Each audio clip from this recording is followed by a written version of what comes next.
Hello everyone, welcome to Uttam's academy turning point.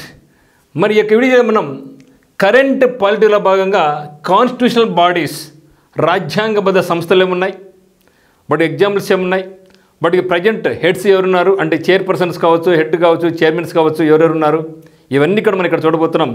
మనకు రాబోయే ఈ యొక్క హైకోర్టు ఎగ్జామినేషన్స్ కానీ, ఎస్ఎస్ ఎగ్జామ్స్ కానీ, రైల్వే ఎగ్జామ్స్ కానీ ఈ యొక్క కాన్స్టిట్యూషనల్ బాడీస్ అనేది చాలా ఇంపార్టెంట్. అక్కడ నుంచి ఆ యొక్క ఏ సంస్థ ఉంది, ఆ యొక్క సంస్థకు అధిపతి ఎవరు, అవి చాలా ఇంపార్టెంట్గా మనం భావించాలి. ఇక్కడ చూస్తే మరి కాన్స్టిట్యూషనల్ బాడీస్ అంటే రాజ్యాంగబద్ధ సంస్థలు. మరి రాజ్యాంగబద్ధ సంస్థ అంటే ఏమి చూడండి, పేర్లు మిత్రమా, పేర్లో మనకుంది కాన్స్టిట్యూషనల్, రాజ్యాంగం అంటే రాజ్యాంగం చేత ఆమోదం పొందినటువంటి సంస్థలు. వీటిని ఎవరు మార్చలేరు, ఎవరు అమెండ్మెంట్ చేయలేరు. అంటే దీన్ని మార్పులు చేర్పులు చేయాలంటే ఖచ్చితంగా మనం యొక్క రాజ్యాంగంలోనే మార్పులు చేయాల్సి ఉంటుంది. కాబట్టి దీనికి అన్ని ఫుల్ పవర్స్ ఉంటాయి. ఇవి ఇండిపెండెంట్ సంస్థలు అనమాట. సో స్వతంత్రంగా వ్యవహరిస్తాయి, ఎవరి మాట వినవు. సో అటువంటి సంస్థలు మనం ఏంటంటే రాజ్యాంగబద్ధ సంస్థలు అంటాం. సో వీ క్యాన్ సే మనకేముంది, ఎలక్షన్ కమిషన్ ఉంది. సో ఎలక్షన్ కమిషన్ పవర్స్ మనం చూసే ఉంటాం. ఎలక్షన్స్ దగ్గర వాళ్ళు ఎవరి మాట వినరు. సీఎం కానీ, గవర్నర్ కానీ, ఎవడైనా కానీ ఖచ్చితంగా ఎలక్షన్ కమిషన్ చెప్పిందంటే ఏ ఉద్యోగం అయినా సరే కంపల్సరీగా పనిచేయాల్సిందే. అంటే కంప్లీట్గా ఎలక్షన్ కమిషన్ చేత వెళ్ళిపోతుంది. సో అటువంటి పవర్స్ ఎవరికైతే ఉంటాయో, సో అటువంటి సంస్థలు మనం ఏమంటామంటే కాన్స్టిట్యూషనల్ బాడీస్ అంటాం. ఇక కాన్స్టిట్యూషనల్ బాడీస్ రకరకాలు మనకు ఉన్నాయి. ఏమేమి ఉంటాయి, ముఖ్యంగా SC commission, ST commission, minorities అయితేనేమి, తర్వాత మనకు ఇదే కులం ఉన్నటువంటి election commission, UPSC, SPSC, GST council, ఇవన్నీ కూడా మనకు ఇక్కడి నుంచి ఉంటాయన్నమాట. మరి బట్ ఏ ఆర్టికల్లో పొందుపరచబడినారు, దాన్ని ఎవరు అపాయింట్మెంట్ చేయడం జరుగుతుంది, ఇవన్నీ కూడా మనం ఇక్కడ చూడబోతున్నాం.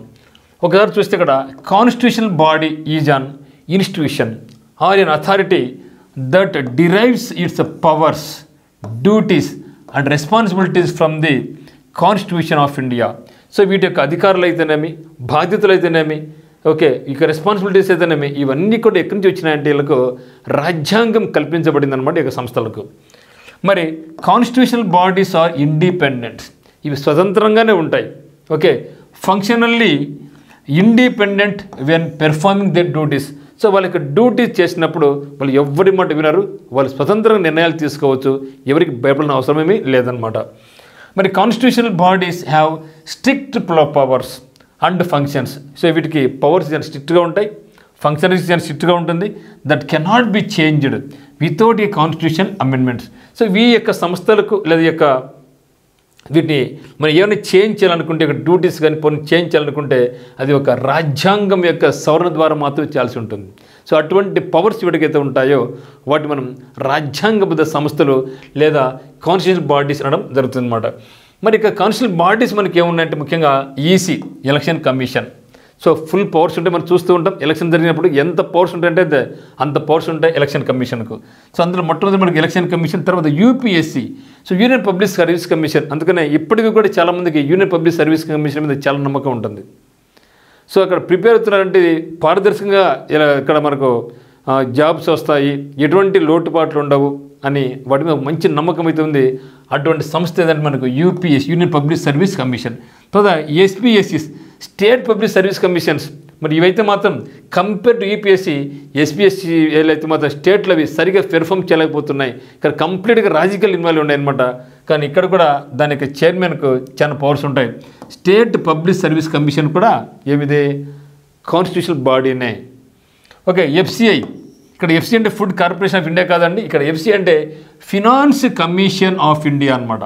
So finance commission of India, not food corporation of India. Okay, finance సంబంధించినటువంటి. తర్వాత GST council, so goods and service tax, ఇది కూడా మనకు కంపల్సరీగా మనకు రాజ్యాంగబద్ధ సంస్థ అనమాట. GST, goods and service tax council అనమాట. తర్వాత ఎన్సిఎస్సి అంటే national commission for scheduled caste. Okay, national commission for scheduled caste అనేది కూడా ఇది కూడా ఒక రాజ్యాంగబద్ధ సంస్థ అనమాట. తర్వాత అదే మాదిరిగా national commission for scheduled tribes, national commission for backward caste, then special officer for linguistic minorities, తర్వాత CAG, controller auditor general of India, then AGI, okay, attorney general of India. Then AGS అంటే స్టేట్లో ఉంటారు వీళ్ళు, advocate general of states అనమాట. ఇక్కడ ఉంటారు వీళ్ళు ఇండియాలో ఉంటారు. అటార్నీ జనరల్ ఆఫ్ ఇండియా అంటే ఇక్కడ సెంట్రల్ గవర్నమెంట్కి వీళ్ళు సుప్రీంకోర్టులో వాదిస్తూ ఉంటారు అనమాట. ఇక్కడ ఏజీఎస్ అంటే అడ్వకేట్ జనరల్ ఆఫ్ స్టేట్స్ అనమాట. మరి ఇది కౌన్సిల్ బాడీస్ కాకుండా మనకి ఏముంటుందంటే ఇంకా నాన్ కౌన్సిల్ బాడీస్ ఉంటాయి. అవి ఏంటివి అంటే లైక్ నీతి ఆయోగ్, తర్వాత ఎన్హెచ్ఆర్సీ అంటే national human rights commission, CVC central vigilance commission, try telecom regulatory authority of India, NABARD, Lokpal, okay, so Lokpal, తర్వాత లోకాయుక్త, సిబిఐ. సో ఇవి అన్నీ కూడా మనకి ఏమంటే నాన్ కాన్స్టిట్యూషనల్ బాడీస్ అంటాం వీటిని. సో ఇక్కడి నుంచి మన గతంలో చాలా రకాల అనేక సార్లు మనకి బిట్స్ అడగడం జరిగింది. అన్ని రకాల ఎగ్జామినేషన్స్ కూడా మనకి ఇక్కడ బిట్స్ అడగడం జరిగింది అనమాట.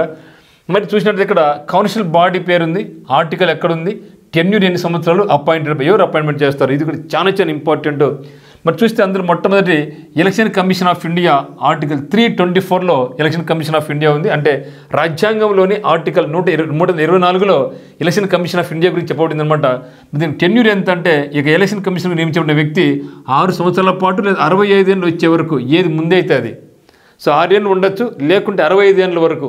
అంటే ఏది ముందైతే 6 సంవత్సరం ముందైతే కంపల్సరీగా అతను రిటైర్మెంట్ ఇవ్వాలి. లేదా ఏది 65 ఏళ్ళు వచ్చింది అనుకోండి అతను రిటైర్మెంట్ ఇవ్వాల్సి ఉంటుంది.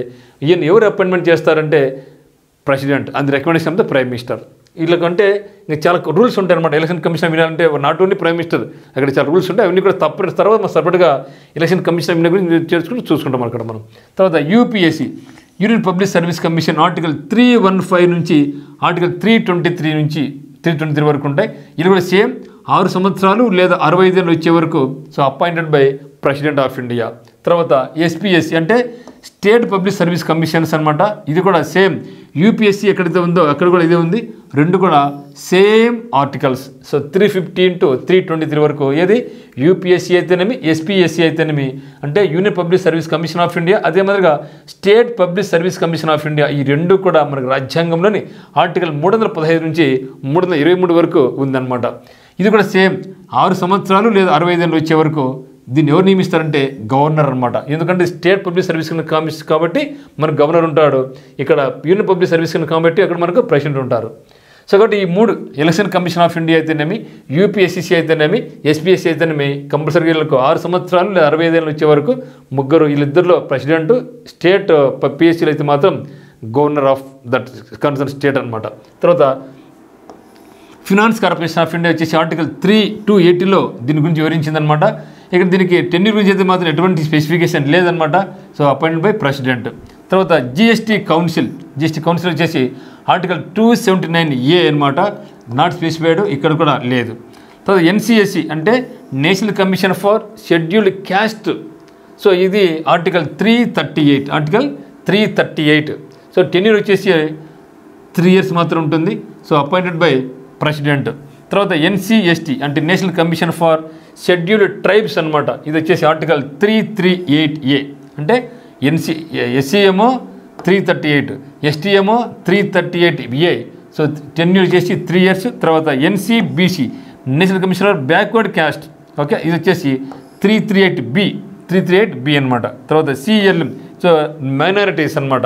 ఇక మనకి ఏముందంటే ఆర్టికల్ 350Bలో ఉందన్నమాట. వీళ్ళందరికీ టెన్యూర్ అంతా 3 years ఉంటుంది.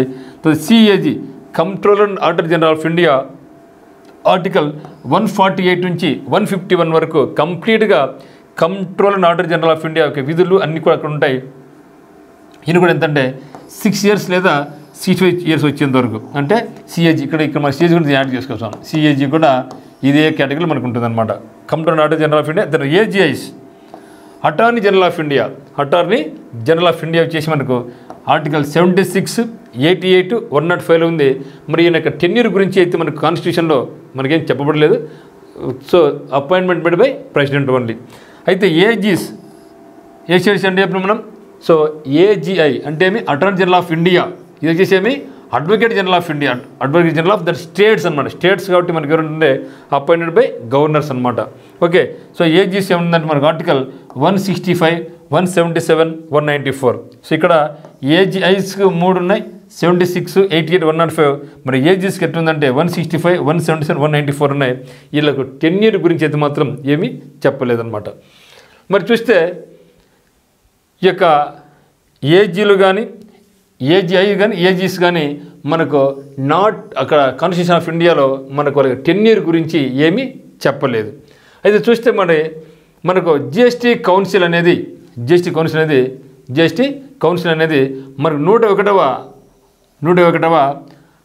కాన్స్టిట్యూషన్ అమెండ్మెంట్ అంటే ఈ యొక్క సవరణ రాజ్యాంగ యొక్క సవరణ ఎంత సవరణ నెంబర్ 101లో 2016 సంవత్సరంలో ఈ యొక్క జిఎస్టీ కౌన్సిల్ ఈ యొక్క అమెండ్మెంట్ ప్రకారం ఏర్పాటు చేయబడింది అనమాట. NCBC national commission for backward caste వచ్చేసి దెన్ 102 సెటిల్మెంట్ యాక్ట్ అంటే భారత రాజ్యాంగ సవరణ చట్టం 102 ప్రకారము ఇది అమెండ్మెంట్ చేయబడింది. ఎప్పుడంటే 2018 సంవత్సరంలో చేయబడింది అనమాట. సో ఇవి మాత్రం అయితే మనకు కంపల్సరీగా మనకు బిట్టు అడిగే అవకాశం ఉంది.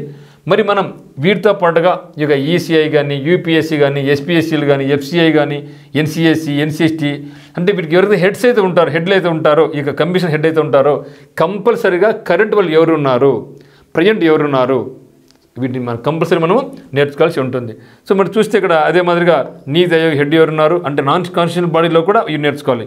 So NHRC human rights commission head ఎవరున్నారు, సిబిసి ఎవరున్నారు, ట్రాయ్కి అధిపతి ఎవరు, నబార్డ్ ప్రెసిడెంట్ చైర్మన్ ఎవరు, లోక్పాల్ ఎవరున్నారు, లోకాయుక్త ఎవరు, సిబిఐ ఎవరు, ఇవన్నీ కూడా కంపల్సరీ మనం కరెంట్ పాలిటీలో భాగంగా మనం ఆ యొక్క ప్రజెంట్ పర్సన్స్ అయితే మాత్రం మనం నేర్చుకోవాల్సి ఉంటుంది. ఇది మనకు చాలా ఇంపార్టెంట్ రాబోయే ఎగ్జామినేషన్స్లో. Thank you for watching.